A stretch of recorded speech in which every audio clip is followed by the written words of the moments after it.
I didn't remember. This revelation pulled the rug out from under my little soul's feet. I hid the sadness, telling no one. I was internally calling myself names like bastard, unwanted, and unloved. Well, I think Satan was the author of those lies, but we will save that for a bit later. At 20, I was pistol whipped and almost raped in an attempted robbery murder.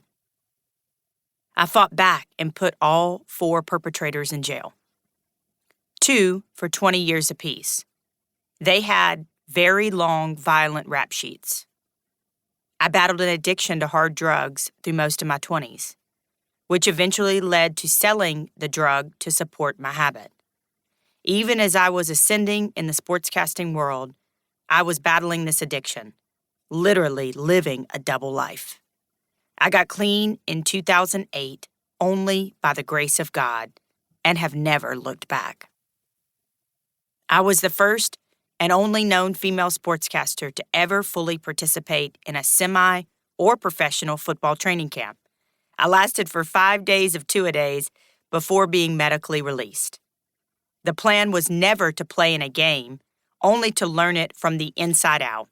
I was beaten black and blue after 7 days of being tackled. I was a walking ice pack.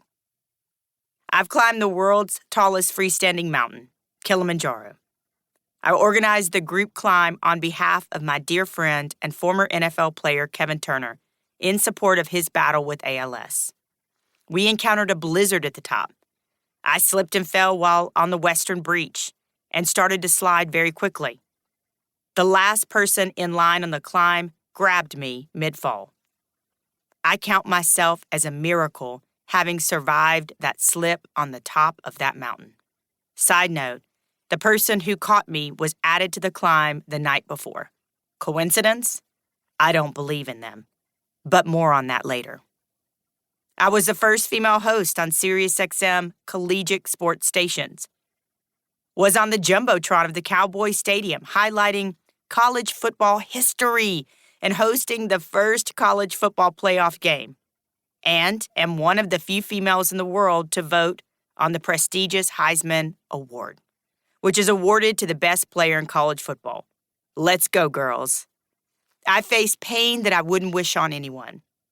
Sadly, I'm sure many of you can relate. I've survived abuse in my childhood and in my adult relationships.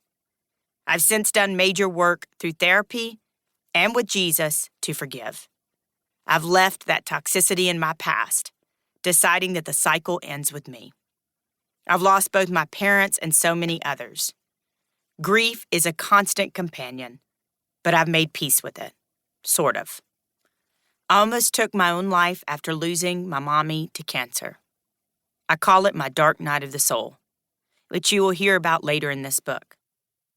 Let's all take a breath after that paragraph. Sheesh. I don't know that I've ever written all these facts about my life in one place. I am well aware that my life has been dramatic, by the way. As much as I loathe drama, it tends to follow me. Not in a dramatic, let's argue, fuss, and fight way, but in a sensational, crazy, and amazing things just keep happening way. People have often told me it should be made into a movie. Welcome to my life. But please know that I share these things not for sympathy, but to say that through it all, I still have joy. Joy that rumbles up from my soul, to paraphrase Maya Angelou. That is why I'm so determined to spread joy. It's my calling in life. With a zillion news outlets pumping doom and gloom into our faces all day, I have made the conscious decision to be a joy starter instead, and I want to teach others to do the same. It's with this mindset that I founded a movement called I'm Changing the Narrative. Our mission is to promote positive mental health and good love for yourself and others by serving as an inspiration for students, professionals, and parents as they create individual legacies of purpose, passion, and platform. Since its inception in 2016, we have worked with more than 60 colleges multiple times, law enforcement in several states, U.S. Customs and Border Protection, high schools, prisons.